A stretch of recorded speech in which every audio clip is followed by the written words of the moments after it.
केन्दुझर जिला जोड़ा सहर में चांचल्य साबत पुअर भुजली चोटरे साबत बापर मृत्यु घटना घटी जोड़ा थाना अंतर्गत हनुमान हाटिंग ठारे मृत व्यक्ति हेले मनोज कालंदी। मनोज नामक जड़े व्यक्ति को तार साबत पुओ निज सांग मानक सह मिसी प्रथमे लुहा पाइप रे पिटी तले पकाइबा परे भुजली द्वारा पेटरे भूसी देइथिले तेबे तांकु डाक्तरखाना नेइथिले हे सेठारे तांकर मृत्यु होई जाइछि। घटना घटाइबा परे आसामी फेरार अछि।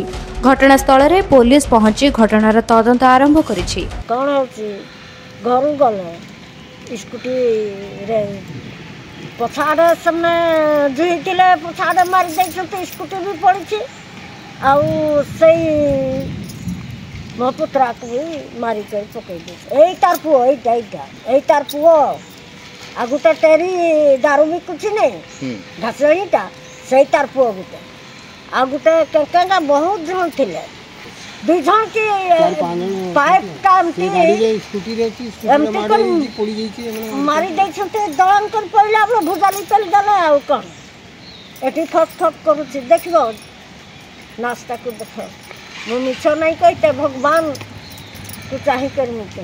केन्दुझर जिला प्रतिनिधि दाशरथी गिरी रिपोर्ट निरपेक्ष न्यूज।